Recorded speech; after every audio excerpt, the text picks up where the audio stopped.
Accident అయిన మాజీ భర్త ఏ ఆసుపత్రిలో అయితే చేరాడో అదే ఆస్పత్రికి అతని విడాకులు తీసుకున్న భార్య నర్సు వేషంలో వచ్చింది. ఆమెను మోసం చేసి వేరొక అమ్మాయితో ఎఫైర్ పెట్టుకున్నాడని కోపంతో మాజీ భార్య చేసిన పనికి అక్కడున్న వాళ్ళందరికీ చెమటలు పట్టాయి. అందరికీ నమస్కారం. తెలుగు వాయిస్ ఛానల్కి స్వాగతం. ఈనాటి మన కథ క్షమాభిక్ష. టేబుల్ చుట్టూ నలుగురు స్నేహితులు కూర్చున్నారు. శ్రీకాంత్ చేతిలో తప్ప అందరి చేతుల్లో గ్లాసులు ఉన్నాయి. అరే, నువ్వు తీసుకోరా శ్రీకాంత్, ఎంతకాలం కవిత కవిత అంటావు? స్నేహితుడు సుమిత్ అతని వైపు చూస్తూ అన్నాడు. వద్దురా, నువ్వు తాగు. అరే, ఏమయింది? వదినగారు మెడకు పట్టి మరీ బిగుతుగా కట్టినట్లున్నారు. నవ్వుతూ అన్నాడు ఇంకొక స్నేహితుడు ప్రవీణ్. అక్కడి వారందరూ నవ్వారు కాని శ్రీకాంత్ ఏమీ సమాధానం చెప్పలేదు. అతని ధ్యాస పదే పదే తన ఫోన్ పైకే పోతుంది. కవిత నుండి 10 మిస్డ్ కాల్స్ వచ్చాయి.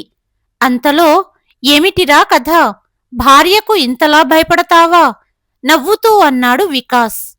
ఆ మాటలు శ్రీకాంత్ గుండెలో బాణంలా గుచ్చుకున్నాయి. భయమా? భయపడేంత విషయం ఏమీ లేదురా, కాని ఇంట్లో కాస్త శాంతి కావాలి అంతే, సర్ది చెప్పుకున్నాడు శ్రీకాంత్. దానికి వికాస్ గట్టిగా నవ్వాడు. అతను తన గ్లాస్ తీసి శ్రీకాంత్ కళ్ళల్లోకి సూటిగా చూస్తూ ఇలా అన్నాడు. ముందు ముందు నేను తాగి ఇంటికి వెళ్ళినప్పుడు నా ఇంట్లో కూడా భయంకరమైన అశాంతి ఉండేదిరా. నా భార్య కూడా బాగా అరిచేది. రోజూ క్లాసులే. ప్రతిరోజు ఎందుకు తాగుతావు? మానై, డబ్బంతా దీనికే తగిలేస్తావు. ఇది అది ఇంకేమేమో. ఇలా రోజూ విని విని ఒకరోజు నా మైండ్ తిరిగిపోయింది. నేను చేతిలోని గ్లాసును టేబుల్ మీద పడేసి స్పష్టంగా చెప్పేశాను. విను, నేను తాగుడు మానను. నేను మగాడిని. నా ఇష్టం వచ్చినట్లు బ్రతుకుతాను. నువ్వు ఈ ఇంట్లో ఉండాలనుకుంటే ఉండు, లేదంటే తలుపు తెరిచి ఉంది, బయటికి వెళ్ళిపో అన్నాను. ప్రవీణ్ చప్పట్లు కొట్టాడు. అద్భుతం. ఆ తర్వాత ఏముందిరా, ఆ రోజు నుంచి ఈ రోజు వరకు నా భార్య నా లైన్లోకి వచ్చేసింది. నిజం చెప్పాలంటే ప్రతిరోజు సాయంత్రం సోడా, ఐస్ తనంతట తానే తెచ్చిపెడుతుంది. ఆడదాన్ని నెత్తిన పెట్టుకుంటే అది నాట్యం చేస్తుంది. దాని స్థానం దానికి చూపిస్తేనే తనకి అర్థమవుతుంది. స్నేహితుడి మాటలు శ్రీకాంత్ను ప్రభావితం చేశాయి. వికాస్ చెప్పిన కథ అతనికి సమాధానంలా అనిపించింది. ప్రేమతో, బతిమాలడాలతో తను ఈ పోరాటంలో ఓడిపోతున్నానని అనిపించింది. వికాస్ చెప్పింది నిజమే. తను కూడా అలాంటి మొగతనాన్ని చూపించాల్సిన అవసరం ఉంది. అతనిలో ఉన్న అహంకారం, రోజువారీ గొడవలతో పుట్టిన ఆందోళన అన్నీ ఒక్కసారిగా ఉబికి వచ్చాయి. అతను వణుకుతున్న చేతులతో గ్లాసును తీసుకున్నాడు. ఇదే సరైన పద్ధతిరా. ఒకదాని తర్వాత ఒకటిగా ఆపకుండా పెగ్గులు తాగాడు. ప్రవీణ్, వికాస్ ఆశ్చర్యపోయారు కాని సంతోషించారు. వాళ్ళ స్నేహితుడు తిరిగి వచ్చాడు. రాత్రి 1:30కు శ్రీకాంత్ తడబడుతున్న అడుగులతో తన కారు దగ్గరికి చేరుకున్నప్పుడు అతను పాత శ్రీకాంత్ కాదు. అతను వికాస్ యొక్క విషపూరిత ఆలోచనల ముసుగు ధరించాడు. ఇంటి తలుపు తీయగానే కవిత ఎదురుగా నిలబడి ఉంది. ఆమె కళ్ళల్లో ఆందోళన, ఎదురుచూపు ఉన్నాయి. ఎక్కడికెళ్లారు శ్రీకాంత్? ఫోన్ కూడా ఎత్తడం లేదు. నేను ఎప్పటినుంచో. కవిత మాట మధ్యలోనే ఆగిపోయింది. తన భర్త నోటి నుండి తీవ్రమైన వాసన రాగానే ఆమె ముఖం తెల్లబడింది. మీరు మళ్ళీ తాగారా? శ్రీకాంత్ ఒక భయంకరమైన నవ్వు నవ్వాడు. అతను తడబడుతూ ఆమె ముందు నిలబడ్డాడు. తాగాను. ఇక నుంచి రోజూ తాగుతాను, తిరుగుతాను. ఏం చేస్తావు? కవిత అవాక్కై చూసింది. ఇది తన శ్రీకాంత్ కాదు. అప్పుడే శ్రీకాంత్ తన వేలిని తలుపు వైపు చూపాడు. సరిగ్గా వికాస్ చెప్పినట్లుగానే. విను, నేను తాగడం నీకు అంత ఇబ్బందిగా ఉంటే తలుపు తెరిచే ఉంది. నీకు ఎప్పుడు కావాలంటే అప్పుడు వెళ్ళిపోవచ్చు.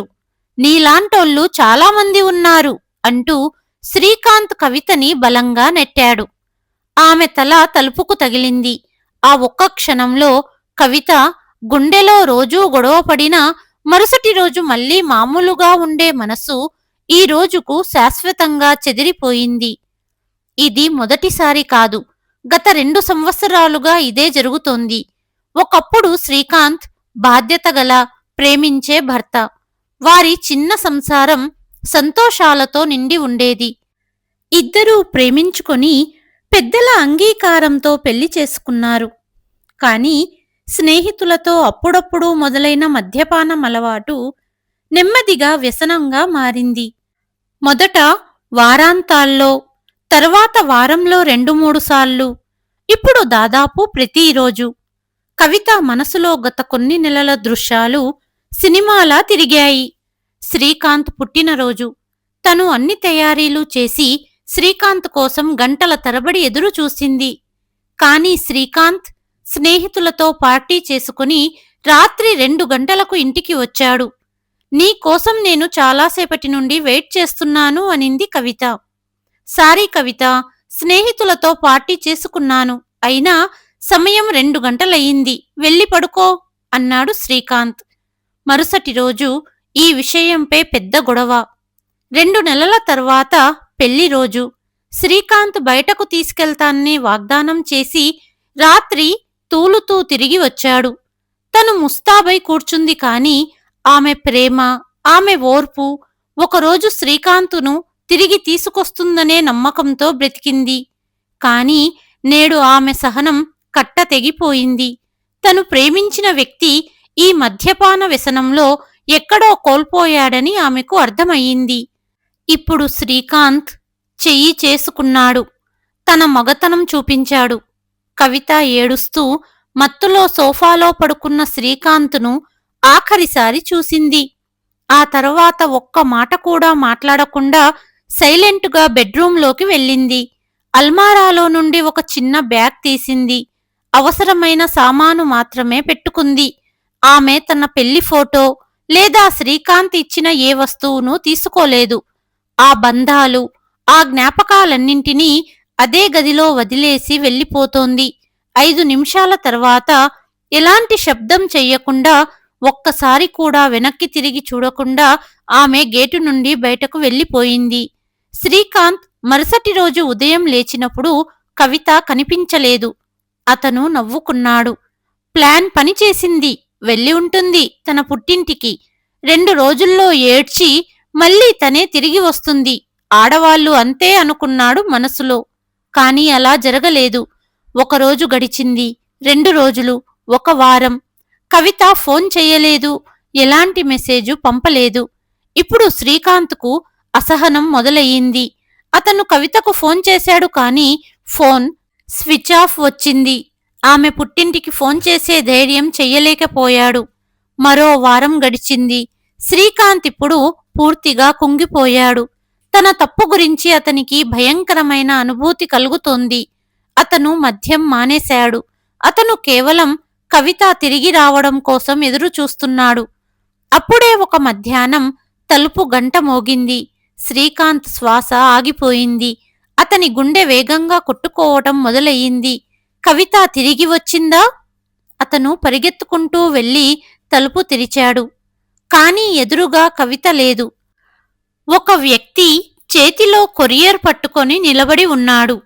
శ్రీకాంత్ బలముద్ర. అతను అడిగాడు. అవును, చెప్పండి. ఇది మీకు రిజిస్టర్డ్ పోస్ట్. సంతకం చెయ్యండి. శ్రీకాంత్ వణుకుతున్న చేతులతో ఆ కవరు తీసుకున్నాడు. తెరిచి చూడగానే కాగితాలు శ్రీకాంత్ చేతి నుండి జారి నేలపై పడ్డాయి. విడాకులా? అతను ఆశ్చర్యంతో అన్నాడు. కవిత ఇలాంటి అడుగు కూడా వెయ్యగలదని అతను ఊహించలేదు. కొద్దిసేపటి తర్వాత ప్రతిరోజులాగే స్నేహితులు ఫోన్ చేశారు. శ్రీకాంత్ ఈ విషయం వారికి చెప్పినప్పుడు వికాస్ అన్నాడు. మరి నువ్వెందుకు అంత బాధపడుతున్నావు? ఆడవాళ్లు డ్రామా చేస్తారు. కోర్టులో కూడా ఏం చెయ్యలేదులే. నువ్వు బలంగా ఉండు. తల వంచాల్సిన అవసరం లేదు. గుర్తుంచుకో, మగవాళ్ళు బంధనాల్లో ఉండరు. స్నేహితుల ఈ విషపూరిత సలహా శ్రీకాంత్ యొక్క విరిగిన ఆత్మవిశ్వాసంపై అహంకారాన్ని ప్లాస్టర్లా అంటించింది. అతని మనసు వెళ్ళి కవితకు క్షమాపణ అడుగు అని గట్టిగా అరుస్తోంది. కాని అతని మెదడు నేనెందుకు తల వంచాలి అని చెబుతోంది. ఇద్దరూ కోర్టులో కలిశారు. కాని ఎవ్వరూ మాట్లాడలేదు. చట్టం వారికి ఆలోచించడానికి సమయం ఇచ్చింది. కాని ఈ సమయం ఆలోచించడంలో కాకుండా ఎదురు చూడడంలో గడిచింది. శ్రీకాంత్ కవిత తిరిగి వస్తుందని ఆశించాడు. తరువాత 6 నెలలు ఈ ఆశలోనే గడిచిపోయాయి. శ్రీకాంత్ కవిత ఫోన్ చేస్తుందని ఎదురు చూశాడు. కవిత, శ్రీకాంత్ తన తప్పును ఒప్పుకొని ఒకసారి నిజమైన హృదయంతో క్షమాపణ అడగడానికి వస్తాడేమోనని ఎదురు చూసింది. కాని ఇద్దరిలో ఎవ్వరూ మొదటి అడుగు వెయ్యలేదు. అహంకారం గెలుస్తూ పోయింది మరియు ప్రేమ ప్రతిరోజు ఓడిపోతూ వచ్చింది. శ్రీకాంత్ తల్లిదండ్రులు కవితను ఒప్పించడానికి ప్రయత్నించారు. శ్రీకాంత్ ఇప్పుడు మారాడని, మద్యం ముట్టుకోవడం లేదని చెప్పారు. కాని కవిత శ్రీకాంత్ తను ఒప్పించడానికి రావాలని, అతను తన తప్పు ఒప్పుకోవాలని కోరుకుంది. శ్రీకాంత్ ఏ పరిస్థితుల్లోనూ తన అహంకారాన్ని వదులుకోవడానికి ఇష్టపడలేదు. ఆలోచించుకోవడానికి చట్టమిచ్చిన సమయం అయిపోయింది. తీర్పు రోజు కోర్టులో జడ్జిగారు ఇద్దరినీ చూస్తూ ఆఖరిసారి అడిగారు, మీరిద్దరూ బాగా ఆలోచించుకున్నారా? మీకు 6 నెలల సమయం ఇవ్వబడింది. ఆ తర్వాత కూడా కోర్టు మీ నిర్ణయాన్ని మార్చుకోవడానికి ఈ ఆఖరి అవకాశం ఇస్తోంది. మీరు మీ నిర్ణయాన్ని మళ్లీ పరిశీలించుకోవాలనుకుంటున్నారా? ఇద్దరి కళ్ళు కిందికి వాలి ఉన్నాయి. లేదు, ఇద్దరూ ఒకేసారి చెప్పారు. కవిత కళ్ళ చివరలు చెమ్మతో నిండి ఉన్నాయి. కాని ఆమె తన కన్నీళ్లను రెప్పల బందీ నుండి విడుదల చెయ్యలేదు. ఈరోజు ఆమె బలహీనపడాలని అనుకోలేదు. శ్రీకాంత్ ముఖం భావాలు లేనిది, కఠినంగా ఉంది. అతను ఒక వాలు కన్నుతో కవిత వైపు చూశాడు. అదే కవిత. ఆమె ఒక చిరునవ్వు కోసం ప్రపంచంతో పోరాడడానికి అతను ప్రమాణాలు చేశాడు. ఈరోజు అతను ఆమెకు వ్యతిరేకంగా పోరాడడానికి నిలబడ్డాడు. సరే, జడ్జి దీర్ఘంగా నిట్టూర్చి అన్నారు మరియు కాగితాలు ముందుకు జరిపారు. ఇక్కడ సంతకం చెయ్యండి. కవిత పెన్ను తీసుకుంది. ఆమె మసకబారిన చూపులు తన పేరు రాసి ఉన్న చోట పడ్డాయి. శ్రీమతి కవితా శ్రీకాంత్. నేటి నుండి ఆమె మళ్లీ కవితా కుమారి అవుతుంది. ఒక సంతకం మరియు 3 ఏళ్ల సుదీర్ఘ ప్రయాణం, వేల అపురూపమైన జ్ఞాపకాలు, కలిసి చూసిన వందలాది కలలు, ఒకరినొకరు పట్టుకొని ఉండేందుకు చేసిన లెక్కలేనన్ని వాగ్దానాలు, అన్నీ ఒక్క క్షణంలో సంతకంతో మాయమయ్యాయి. ఇప్పుడు శ్రీకాంత్ వంతు వచ్చింది. అతను కవిత చేతుల నుండి పెన్ను తీసుకున్నాడు. వారి వేళ్లు ఒక్క క్షణం పాటు ఒకదానికొకటి తాకాయి మరియు కరెంటు షాకు లాంటిది ఇద్దరి శరీరాల్లో ప్రవహించింది. శ్రీకాంత్ వెంటనే తన చేతిని వెనక్కి లాగి సంతకం చేశాడు. సంతకాలు పూర్తయ్యాయి. 7 అడుగుల బంధం, 7 జన్మల వాగ్దానాలు చట్టం యొక్క ఒక ముద్రతో ఒక్క క్షణంలో తెగిపోయాయి. వారిప్పుడు భార్యాభర్తలు కారు. వారిప్పుడు ఒకరికొకరు పరిచయం లేనివారుగా మారిపోయారు. కోర్టు గది నుండి బయటికి వస్తున్నప్పుడు వారు ఒకరినొకరు తాకితే ఏదైనా పాతగాయం మళ్లీ తాజాగా అవుతుందేమో అన్నట్లుగా ఒకరినొకరు తప్పించుకుంటూ వెళ్తున్నారు. బయటకు వచ్చి కవిత తన స్కూటర్ తీసుకుని వెళ్ళిపోయింది. శ్రీకాంత్ తన కారు వైపుగా అడుగు వేశాడు. బహుశా చివరిసారిగా తెలియకుండానే వారిద్దరి చూపులు కలిశాయి. ఆ కళ్ళల్లో ఎన్నో ఫిర్యాదులు ఉన్నాయి. అంతులేని బాధ ఉంది. లోతైన పశ్చాత్తాపం ఉంది. కాని ఇప్పుడు చెప్పుకోవడానికి, వినడానికి ఏమీ మిగలలేదు. మాటలు పూర్తయిపోయాయి. ఇద్దరూ వేర్వేరు దిశల్లో వెళ్ళిపోయారు. కవిత తన పుట్టింట్లో ఉంది. ఆమె గది గోడలకు అంటిన కాలేజీ రోజుల పోస్టర్లు, పుస్తకాలతో నిండిన పాత అల్మారా, కిటికీ నుండి వచ్చే సూర్యకాంతి అన్నీ అప్పటిలాగానే ఉన్నాయి. మారిందల్లా కేవలం కవిత యొక్క స్వభావం. ఆమె ఇప్పుడు ఆ కేరింతలు పెట్టే, కలల్లో తేలియాడే అమ్మాయి కాదు. ఆమె ఈ రోజు ఒక విడాకులు తీసుకున్న మహిళ. ఆమె హృదయంలో వేలాది అదృశ్య గాయాలు ఉన్నాయి. మరియు ఆమె ఆత్మ చాలా అలసిపోయింది. తల్లి రాత్రి భోజనం కోసం చాలాసార్లు తలుపు తట్టింది కాని ఆమె తలుపు తెరవలేదు. ఆమె ముఖాన్ని దాచుకుని ఏడవడానికి వీలుగా పడకపై బోర్లా పడుకుంది. శ్రీకాంత్తో గడిపిన ప్రతి క్షణం ఆమె కళ్ళ ముందు తిరగడం మొదలయ్యింది. వాళ్ళ మొదటి సమావేశం, వర్షంలో ఎక్కువసేపు తడవడం, అర్ధరాత్రి కాఫీ తాగుతూ భవిష్యత్తు గురించి కలలు కనడం, చిన్న చిన్న విషయాలపై పోట్లాడడం, ఆపై ఒకరినొకరు బుజ్జగించుకోవడానికి అంతకంటే పిచ్చి పనులు చెయ్యడం. ఇదంతా ఆలోచిస్తూ ఆమె కొన్నిసార్లు ఏడుస్తూనే నవ్వేది, మరికొన్నిసార్లు మళ్ళీ ఏడ్చేది. మరోవైపు శ్రీకాంత్ తన ఖాళీ ఇంట్లో ఒంటరిగా కూర్చున్నాడు.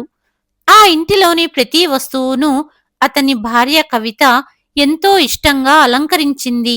ఇంటిలోని ప్రతి మూల, ప్రతి వస్తువు నేడు కవిత జ్ఞాపకాన్ని గుర్తు చేస్తూ అతన్ని సజీవ దహనం చేస్తోంది.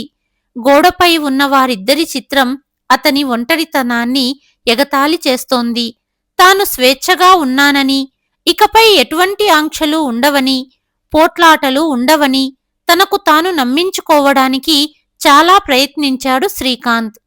కాని అతనికి స్వేచ్ఛ కాదు, ఊపిరి ఆడనంత ఉక్కిరిబిక్కిరిగా అనిపించింది. ఇది స్వేచ్ఛ కాదు, ఇది ఒక శిక్ష. ఇన్ని నెలల తర్వాత అతను మళ్లీ సీసా తెరిచి తాగడం ప్రారంభించాడు.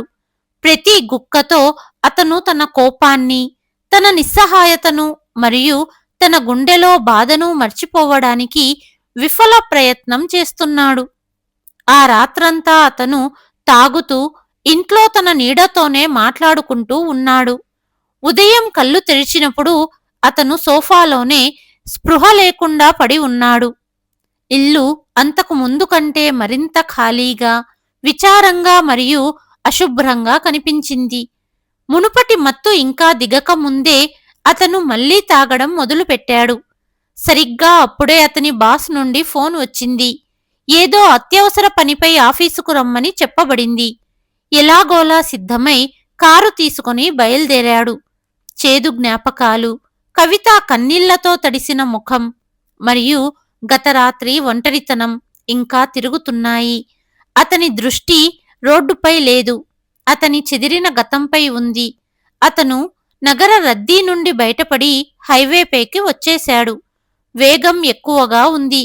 బహుశా అతను తన జీవితంలోని సమస్యల నుండి పారిపోవాలని అనుకుంటున్నాడేమో.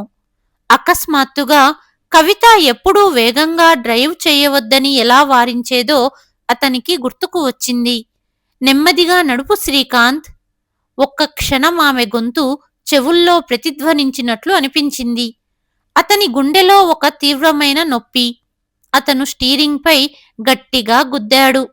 నేను ఎందుకలా చేశాను? ఎందుకు ఆమెను వెళ్ళనిచ్చాను? కొంచెం ప్రయత్నించి ఉంటే బహుశా అంతా సరిగ్గా అయ్యేదేమో. అతను తనను తాను ప్రశ్నించుకుంటున్నాడు. కానీ జవాబు లేదు. అప్పుడే ఒక మలుపు వద్ద ఎదురుగా వస్తున్న ఒక వేగవంతమైన ట్రక్కు ఓవర్టేక్ చేసే ప్రయత్నంలో అకస్మాత్తుగా లేన్ మార్చింది. మత్తులో ఉన్న శ్రీకాంత్ అర్థం చేసుకునేలోపే చాలా ఆలస్యమయ్యింది. చెవులను చిల్లులు పడేసేలా ఒక పెద్ద ధ్వని వచ్చింది. శ్రీకాంత్ కారు ట్రక్కును ఢీకొని గాలిలోకి లేచి రోడ్డుకు అవతలి వైపు పడింది. అంతా కొన్ని సెకండ్లలో జరిగిపోయింది. అతని కారు ఇప్పుడు కేవలం వంగిపోయిన ఇనుప ముక్కలా మిగిలింది. శ్రీకాంత్ తల గట్టిగా స్టీరింగ్కు తగిలింది. కారు అద్దాలు పగిలి అతని శరీరంలో గాజు ముక్కల వలె గుచ్చుకున్నాయి. అంతటా రక్తం ఉంది. అతని కళ్ళ ముందు క్రమంగా చీకటి కమ్ముకుంటోంది. మృత్యువు అతన్ని తన ఆలింగనంలోకి తీసుకుంటోంది. స్పృహ కోల్పోవడానికి కొద్ది క్షణాల ముందు అతని పెదవుల నుండి ఒకే ఒక్క పేరు వినిపించింది. ఒక అసంపూర్ణమైన పిలుపు, కవిత. అటువైపు జరిగినదంతా మంచికే జరిగిందని ఇప్పుడు తన కొత్త జీవితాన్ని ప్రారంభించమని, అతన్ని మర్చిపోవాలని తల్లి కవితతో నిరంతరం చెప్పడానికి ప్రయత్నిస్తోంది. అప్పుడే కవితకు ఫోన్ వచ్చింది. ఆమె ఫోన్ ఎత్తింది. హలో! మరోవైపు నుండి కంగారు పడిన ఒక గొంతు వినిపించింది. నేను కవిత గారితో మాట్లాడుతున్నానా? అవును, నేను కవితని మాట్లాడుతున్నాను. మేడం, నేను సిటీ హాస్పిటల్ నుండి మాట్లాడుతున్నాను. మీకు శ్రీకాంత్ తెలుసా? శ్రీకాంత్ పేరు వినగానే కవిత గుండె వేగంగా కొట్టుకుంది. ఆమె చేతులు వణకడం మొదలుపెట్టాయి. అవును, అతను నాకు తెలుసు. ఏమయింది? చూడండి మేడం, అతనికి చాలా తీవ్రమైన రోడ్డు ప్రమాదం జరిగింది. అతన్ని ఇక్కడికే తీసుకువచ్చాం మరియు అతని పరిస్థితి చాలా క్రిటికల్గా ఉంది. కవిత చెవుల్లో ఎవరో కరిగిన సీసం పోసినట్లు అయ్యింది. పదాలు వినిపిస్తున్నాయి కానీ వాటి అర్థం కవితకు అర్థం కాలేదు. ప్రమాదమా? శ్రీకాంత్కు ఎలా? అతని ఫోన్ లాక్ చేయబడి ఉంది. కానీ ఎమర్జెన్సీ లిస్టులో మీ నెంబర్ హోమ్ పేరుతో సేవ్ చేయబడింది. అందుకే మేము మీకు కాల్ చేశాము. మీరు హాస్పిటల్కు రాగలరా? కవిత నోటి నుండి మాట రాలేదు. ఆమె ధబీమని సోఫాలో కూర్చుండిపోయింది. నిన్ననే కదా అంతా ముగిసింది. హోమ్? శ్రీకాంత్ ఇంకా నా నెంబర్ను డిలీట్ చేయలేదా? వేలాది ప్రశ్నలు ఒకేసారి కవిత ముందు కదిలాడాయి. ఫోన్లో ఉన్న వ్యక్తి మళ్ళీ అడిగాడు. Hello madam, మీరొస్తున్నారా? కవిత వణుకుతున్న గొంతుతో అవును, నేను వస్తున్నాను. దయచేసి మీరు వెంటనే రావాలని కోరుకుంటున్నాము. అతని పరిస్థితి చాలా తీవ్రంగా ఉంది అని చెప్పి ఫోన్ పెట్టేశారు. కవిత ప్రపంచం ఒక్క క్షణంలో తిరిగిపోయినట్లు అయ్యింది. అతను నీ మాజీ భర్త. అతనితో నిన్ననే నువ్వు అన్ని బంధాలను తెంచుకున్నావు. నువ్వు అక్కడికి వెళ్ళవలసిన అవసరం లేదు అని ఆమె మెదడు పదే పదే అరుస్తోంది. కాని ఆమె గుండె ఒక చిన్న పిల్లవాడిలా ఏడుస్తోంది. ఎవరిచ్చిన గాయాలను గుర్తు చేసుకుని తన మనసును గట్టి చేసుకుందో అలాంటి వ్యక్తి కోసం ఇంత బాధ ఎందుకు కలుగుతోంది? ఆమె తనను తాను ఆపుకోలేకపోతోంది. ఏదో ఒక అదృశ్య శక్తి ఆమెను లాగుతున్నట్లుగా. అమ్మా, శ్రీకాంత్కు యాక్సిడెంట్ అయ్యింది అని ఆమె ఏడుస్తూ చెప్పింది. నేను వెళ్ళాలి. ఎక్కడికి వెళ్తావు? పిచ్చి పట్టిందా? ఇప్పుడు అతను నీకు ఎవ్వరూ కాదు. నువ్వు ఎందుకు వెళ్తావు? అతని తల్లిదండ్రులు ఉన్నారు కదా, వాళ్ళు చూసుకుంటారు అని తల్లి ఆమెను ఆపడానికి ప్రయత్నించింది. కాని కవిత ఈరోజు ఎవరి మాట వినలేదు. అమ్మా, చట్టం దృష్టిలో అతను నాకు ఎవ్వరూ కాకపోవచ్చు. కానీ నేను ఒకప్పుడు అతన్ని ప్రేమించాను. అతను నా జీవితంలో ఒక భాగం. నేను ఈ స్థితిలో అతన్ని ఒంటరిగా వదిలిపెట్టలేను అని చెబుతూ ఆమె ఒక్క క్షణం కూడా వృధా చెయ్యకుండా ఆస్పత్రి వైపు పరిగెత్తింది. ఆస్పత్రి ఎమర్జెన్సీ వార్డ్, మందుల ఘాటైన వాసన, రోగుల మూలుగులు, డాక్టర్లు మరియు నర్సుల వేగవంతమైన పరుగు. ఈ ప్రదేశం జీవితం మరియు మరణం మధ్య సరిహద్దులా అనిపించింది. కవిత వణుకుతున్న గొంతుతో ఐసీయూకు దారి అడిగింది. అక్కడికి చేరుకొని ఆమె ఒక పెద్ద గాజు కిటికీ నుండి లోపలికి చూసింది. ఒక పడకపై తెల్లటి దుప్పటి కప్పబడిన ఒక శరీరం దాదాపుగా ప్రాణం లేకుండా పడి ఉంది. ముఖం కట్టులతో దాదాపుగా పూర్తిగా కప్పబడి ఉంది. దాని చుట్టూ అనేక యంత్రాలు ఉన్నాయి. అవి తమ బీప్ బీప్ శబ్దంతో శ్వాసలు ఇంకా కొనసాగుతున్నాయని చెబుతున్నాయి. ఇది శ్రీకాంత్. ఆమె శ్రీకాంత్. ఎప్పుడూ అంత బలంగా, అంత ఉల్లాసంగా ఉండేవాడు.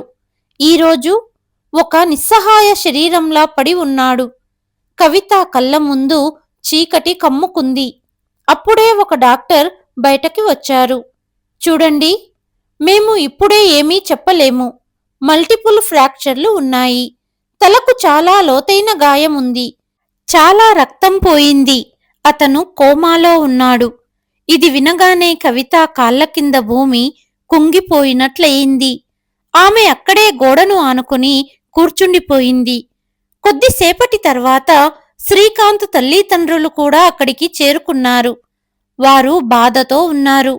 "నువ్వెందుకు ఇక్కడికి వచ్చావు? నాశనం చెయ్యడానికి ఇంకేమైనా మిగిలి ఉందా?" అని శ్రీకాంత్ తండ్రి గర్జించారు. కవిత మౌనంగా నిలబడింది. ఈ సమయంలో వాదించడం అర్థం లేనిది. అప్పుడే ఒక డాక్టర్ బయటికి వచ్చారు. "శ్రీకాంత్ కుటుంబ సభ్యులు ఎవరు?" అందరూ అతని వైపు పరిగెత్తారు. కవిత కూడా జనంలో వెనుక నిలబడింది.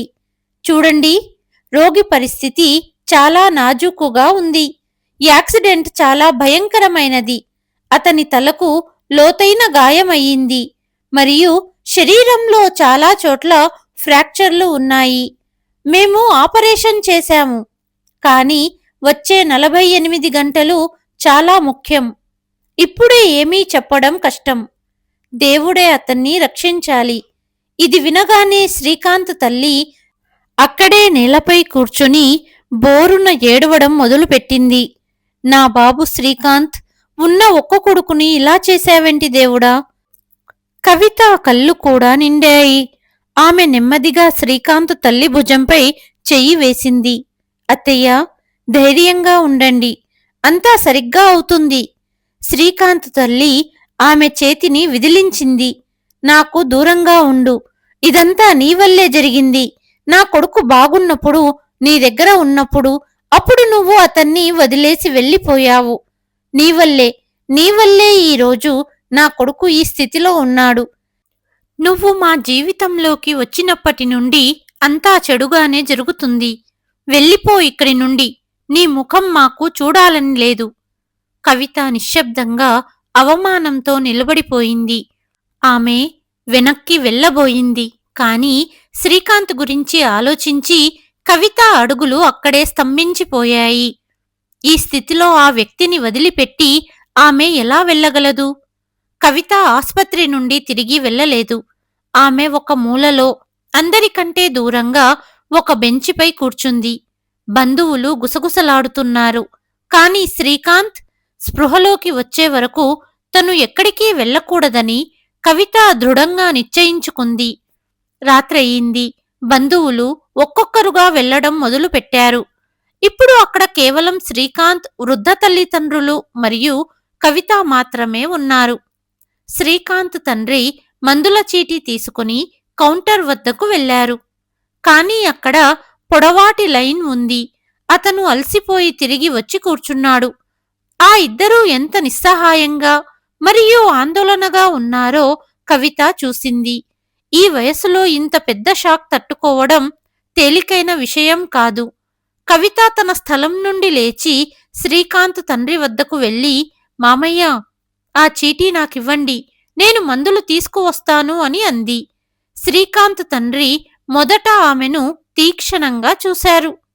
ఆపై ఏమీ మాట్లాడకుండా ఆ చీటీని ఆమె చేతికి ఇచ్చారు. బహుశా ఆయన ధైర్యం సన్నగిల్లిపోయింది. కవిత మందులు తీసుకువచ్చి నీళ్లు అందించింది. కానీ కేవలం తన మానవీయ కర్తవ్యాన్ని మాత్రమే నిర్వర్తిస్తోంది. అర్ధరాత్రి నర్సు వచ్చి ఏబీ నెగటివ్ గ్రూప్ రక్తం అవసరమని చెప్పింది. బ్లడ్ బ్యాంకులో అది అందుబాటులో లేదు. ఇది వినగానే శ్రీకాంత్ తల్లిదండ్రులకు మరొక షాక్. వారి బ్లడ్ గ్రూప్ మ్యాచ్ అవ్వడం లేదు. కవిత వెంటనే తన స్థలం నుండి లేచి, "నా బ్లడ్ గ్రూప్ ఏబీ నెగటివ్" అని అంది. నర్స్ మరియు శ్రీకాంత్ తల్లిదండ్రులు ఆశ్చర్యపోయారు. "సరే, మీరు త్వరగా మాతో పాటు రండి" అని నర్స్ అంది. కవిత ఒక్క క్షణం కూడా ఆలోచించకుండా రక్తమిచ్చింది. ఆమె రక్తమిచ్చి బయటకు వచ్చినప్పుడు కొద్దిగా బలహీనత అనిపించింది. ఆమె తిరిగి తన బెంచీపై వచ్చి కూర్చుంది. ఈసారి శ్రీకాంత్ తల్లి కళ్ళల్లో ద్వేషం స్థానంలో ఒక ఆశ్చర్యం. ఆమె ఏమీ మాట్లాడలేదు. కాని ఆమె మౌనం చాలా విషయాలు చెప్పింది. తరువాతి 2 రోజులు కవిత దాదాపు మొత్తం సమయం ఆస్పత్రిలోనే గడిపింది. ఆమె ఇంటికి కేవలం స్నానం చేయడానికి మరియు దుస్తులు మార్చుకోవడానికి మాత్రమే వెళ్లి వెంటనే తిరిగి వచ్చేది. ఆమె నిశ్శబ్దంగా తన బాధ్యత నిర్వర్తిస్తోంది. సమయానికి మందులు తేవడం, డాక్టర్ నుండి అప్డేట్ తీసుకోవడం, శ్రీకాంత్ తల్లిదండ్రుల కోసం ఆహారం ఏర్పాటు చేయడం.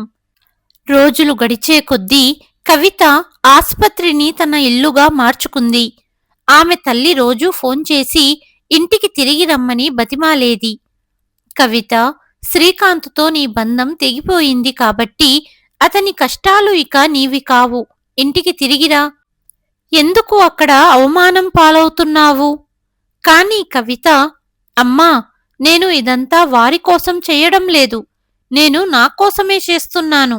ఈరోజు నేను శ్రీకాంత్ను ఈ పరిస్థితిలో వదిలి వెళితే నేను జీవితాంతం నన్ను నేను క్షమించుకోలేను. మానవత్వం అనే మాటకు విలువ ఇవ్వాలి అని బదులిచ్చేది. రోజులు గడిచే కొద్దీ కవిత ఇప్పుడు ఇల్లు మరియు ఆస్పత్రి మధ్య ఎలాంటి తేడా లేకుండా పోయింది. ఆమె ఉదయం ఐసీయూ అద్దపు కిటికీ నుండి శ్రీకాంత్ను చూడడంతో మొదలయ్యేది మరియు రాత్రి వెయిటింగ్ ఏరియాలోని చెల్లని స్టీల్ బెంచ్పై ఎలాగోలా కళ్ళు మూసుకోవడానికి ప్రయత్నించడంలో గడిచేది. ఆరంభంలో ఆమెను సందేహం మరియు ద్వేషంతో చూసిన శ్రీకాంత్ తల్లిదండ్రులు ఇప్పుడు ఆమె నిస్వార్థ సేవ మరియు పట్టుదలను చూసి మౌనంగా ఉండేవారు. 1 నెల గడిచిపోయింది. ఆస్పత్రి బిల్లు ఇప్పుడు చిన్న మొత్తంలో కాకుండా ఒక పర్వతంగా మారింది. ఒకరోజు బిల్లింగ్ విభాగం నుండి ఒక క్లర్క్ శ్రీకాంత్ తండ్రి వద్దకు వచ్చాడు. అంకుల్ గారు, బిల్లు ఇప్పుడు 5 లక్షలు దాటింది. మీరు కొంత పేమెంట్ చెల్లించాల్సి ఉంటుంది. శ్రీకాంత్ తండ్రి తన ఆందోళనను చిరునవ్వు వెనుక దాచుకుంటూ, మీరు చింతించకండి. శ్రీధర్ పేరుపైన ఆరోగ్య బీమా ఉంది. నేను అన్ని పత్రాలు సమర్పించాను. త్వరలో కంపెనీ నుండి డబ్బులు వస్తాయి.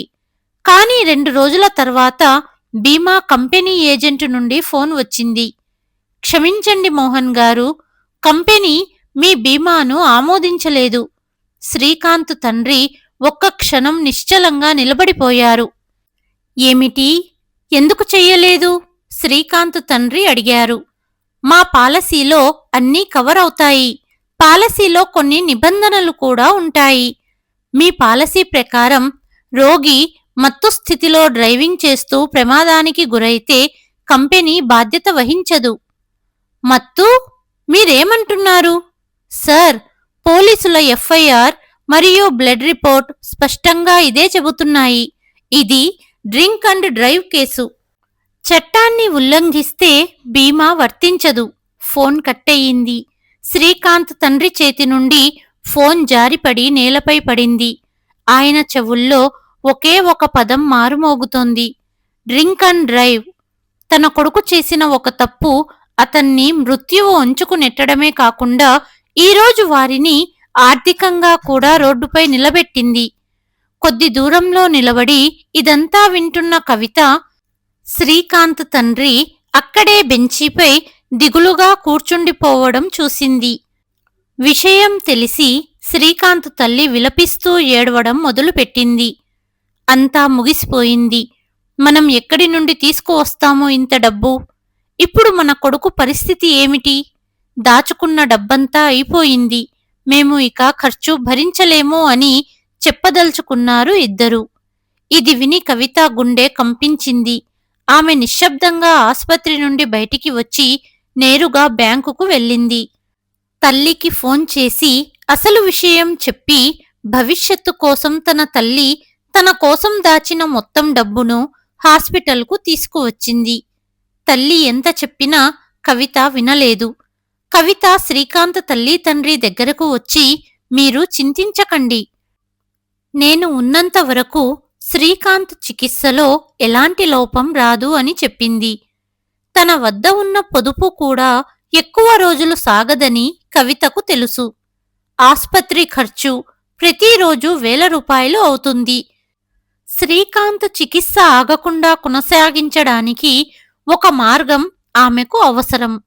ఆమె ఒక స్నేహితుడి సహాయంతో హైదరాబాదులోని ఒక అంతర్జాతీయ కాల్ సెంటర్లో రాత్రి ఉద్యోగంలో చేరింది. ఆమె జీవితం ఇప్పుడు యంత్రంలా తయారయ్యింది. ఆమె రాత్రంతా కాల్ సెంటర్లో పనిచేసేది.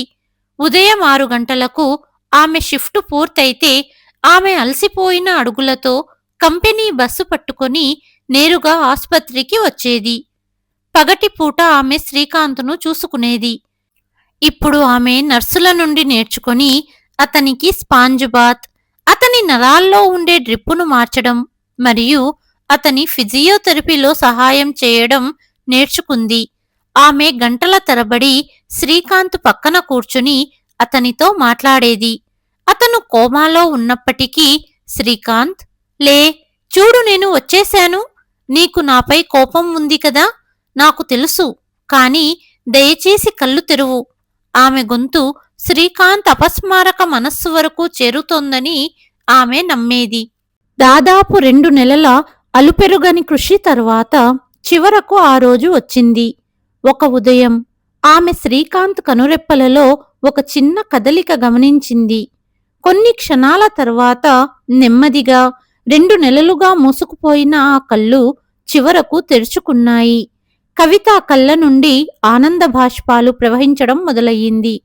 అప్పుడే శ్రీకాంత్ చూపు కవితపై పడింది. అతను ఆమెను గుర్తించడానికి ప్రయత్నించాడు. ఆపై చాలా బలహీనమైన మరియు వణుకుతున్న గొంతుతో అడిగాడు, నువ్వెవరు? ఈ ప్రశ్న విని కవిత చాలా ఆశ్చర్యపోయింది. ఆమె వెంటనే డాక్టర్ను పిలిచింది. డాక్టర్ కొద్దిసేపు శ్రీకాంత్ను పరిశీలించారు. వారు అతనిని ప్రశ్నలు అడిగారు. మీ పేరేంటి? మీరెక్కడుంటారు? శ్రీకాంత్ ప్రతి ప్రశ్నకు సమాధానంగా కేవలం నిశ్శబ్దంగా ఉన్నాడు. కేవలం తల్లి తండ్రిని గుర్తించగలిగాడు. డాక్టర్ వర్మ కవిత మరియు శ్రీకాంత్ తల్లిదండ్రులను తన క్యాబిన్కు పిలిచారు. చూడండి, ప్రమాదం జరిగినప్పుడు వారి తల వెనుక భాగానికి, అంటే మెదడుకు చాలా లోతైన దెబ్బ తగిలింది. జ్ఞాపకాలను భద్రపరిచే పనిని చేసే ఈ భాగం దెబ్బ కారణంగా తీవ్రంగా దెబ్బతింది. తల్లి తండ్రిని తప్ప తన గతమంతా మర్చిపోయాడు. అయితే అతనికి ఏమీ గుర్తులేదా?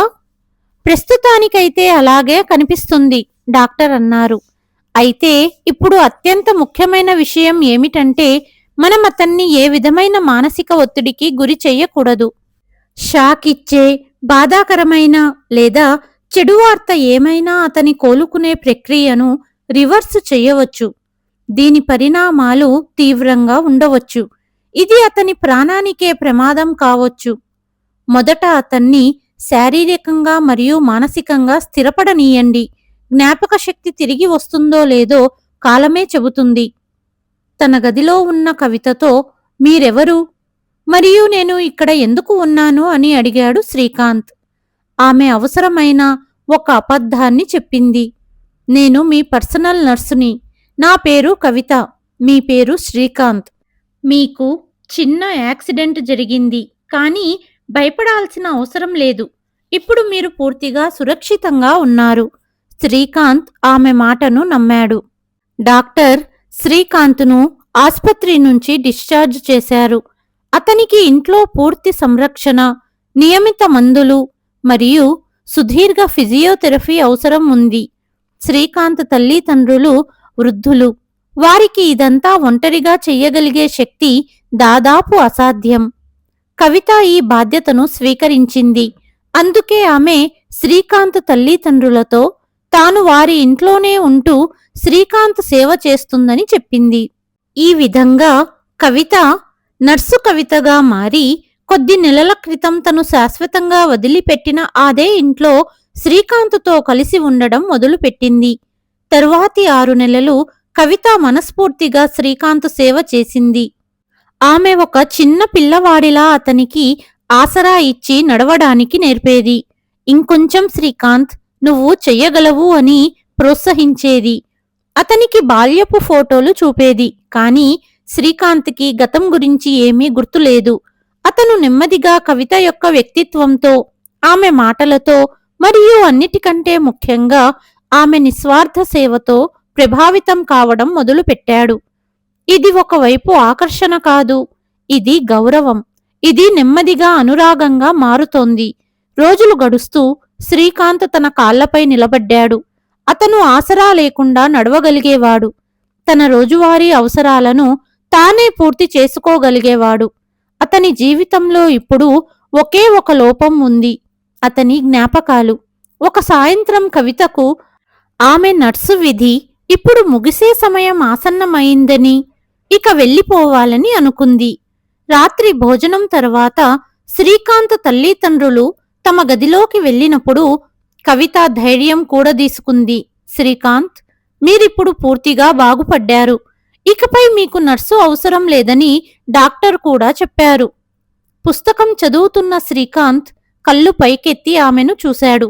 నా పని ఇక్కడ పూర్తయింది. నేను రేపు ఉదయం ఇక్కడి నుండి వెళ్ళిపోతాను. ఇది వినగానే శ్రీకాంత్ చేతిలోంచి పుస్తకం జారి కింద పడింది. అతని ముఖం తెల్లబడింది. వెళ్ళిపోతారా? ఎక్కడికి? ఎందుకు? అతని స్వరంలో ఒక కంగారు ఉంది. దయచేసి వెళ్ళకండి. శ్రీకాంత్ తన కుర్చీలోంచి లేచి ఆమె దగ్గరకు వచ్చాడు. మీరు లేకుండా నాకు బాగోదు. మీరే నా ఏకైక స్నేహితురాలు. నాకు ఇంకెవరూ తెలియదు. కవిత కళ్ళల్లో కన్నీళ్లు నిండాయి. ఈ 6 నెలల్లో ఆమె శ్రీకాంత్ను మళ్లీ ప్రేమించింది. గతంలో కంటే లోతైన మరియు పవిత్రమైన ప్రేమ అది.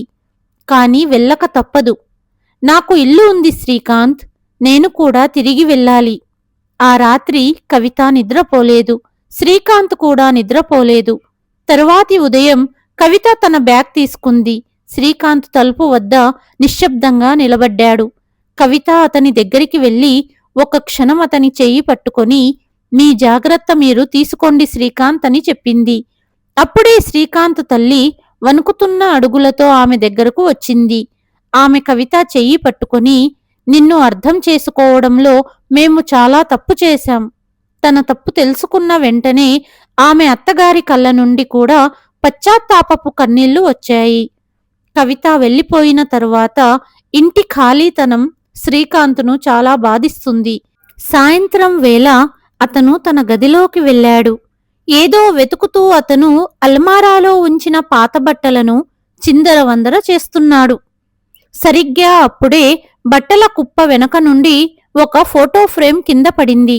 అతను వంగి పగిలిపోయిన ఫ్రేమ్ను ఎత్తాడు.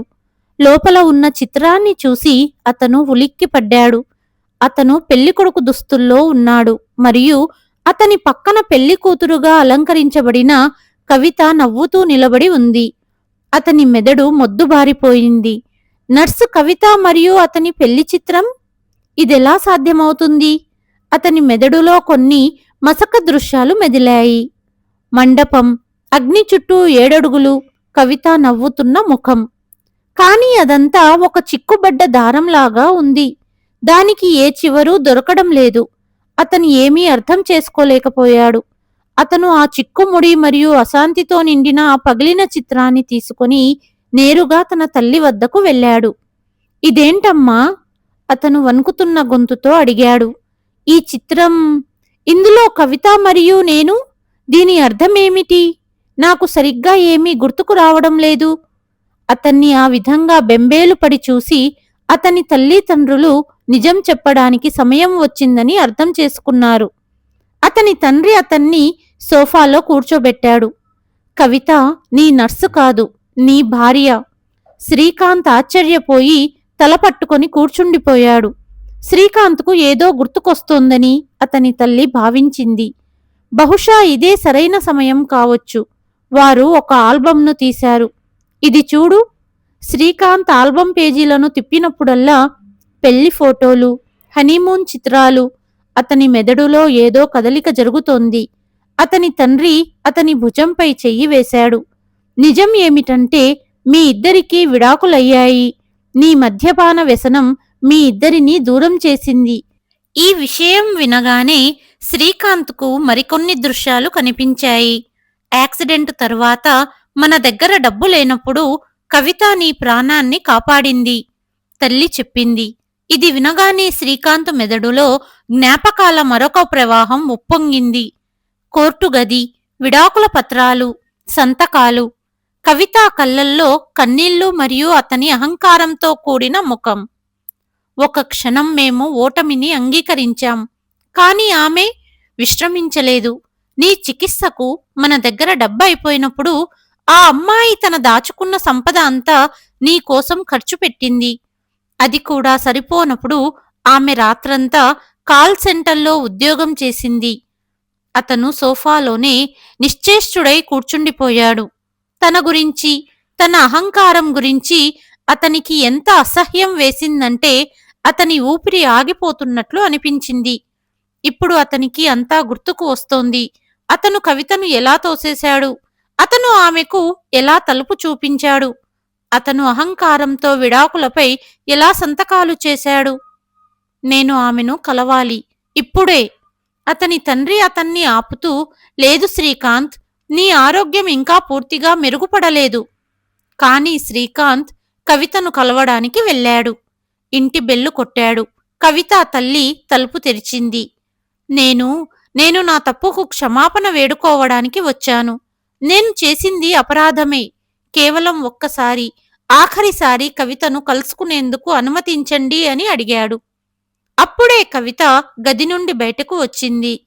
కవిత, దయచేసి నన్ను క్షమించు కవిత. అహంకారంలో కళ్ళు మూసుకుపోయి నిన్ను ఇంటి నుండి గెంటేశాను అని అంటూనే అతను వెక్కి వెక్కి ఏడవసాగాడు. విడాకుల తరువాత నిన్ను పోగొట్టుకొని నేను నువ్వు లేకుండా జీవించలేనని తెలుసుకున్నాను. ఏ మద్యపానమైతే నా కుటుంబాన్ని విచ్ఛిన్నం చేసిందో, చివరికి నా జీవితాన్ని కూడా మింగేయడానికి సిద్ధమయ్యిందో ఇక నుండి ముట్టను. భగవంతుడిపై ప్రమాణం చేస్తున్నాను. తన ముందు ఈ విధంగా కుమిలి కుమిలి ఏడుస్తున్న శ్రీకాంత్ను చూసి ఆమె కళ్ళ నుండి వచ్చిన కన్నీళ్లు కూడా ఇప్పుడు వరదలా ప్రవహించడం మొదలుపెట్టాయి.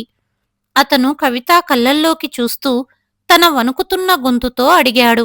కవిత, నువ్వు నన్ను మళ్ళీ పెళ్లి చేసుకుంటావా? నువ్వు ఈ అజ్ఞాని, అహంకారి అయిన మనిషికి మారిపోవడానికి ఇంకొక అవకాశం ఇస్తావా? ఒక్క క్షణం పాటు గదిలో నిశ్శబ్దం ఆవరించింది. ఆపై కవిత ఏడుస్తూనే సరే అని తల ఊపింది. శ్రీకాంత్ ఆమెను గట్టిగా కౌగలించుకున్నాడు. విడాకుల పత్రాలు వారిని చట్టబద్ధంగా విడదీసినప్పటికీ వారి తలరాత మరియు కవిత యొక్క నిస్వార్థ ప్రేమ వారిని శాశ్వతంగా ఒకటయ్యేలా చేశాయి. వారి ప్రేమ ఇప్పుడు మునుపటి కంటే మరింత గాఢంగా, నిజాయితీగా మరియు బలంగా ఉంది. ఈ కథలో కవిత చివరకు తీసుకున్న నిర్ణయం సరైనదేనా? మీ అభిప్రాయాన్ని కామెంట్ చేసి తప్పక చెప్పండి. అలాగే మీరు మా కథలను ఏ నగరం నుండి వింటున్నారో కూడా తెలియచేయండి. మరియు మీ జీవితంలో కూడా ఏవైనా ఇలాంటి సంఘటన జరిగి ఉంటే తప్పకుండా మాకు మెయిల్ చేయండి. కథను చివరి వరకు విన్నందుకు ధన్యవాదాలు.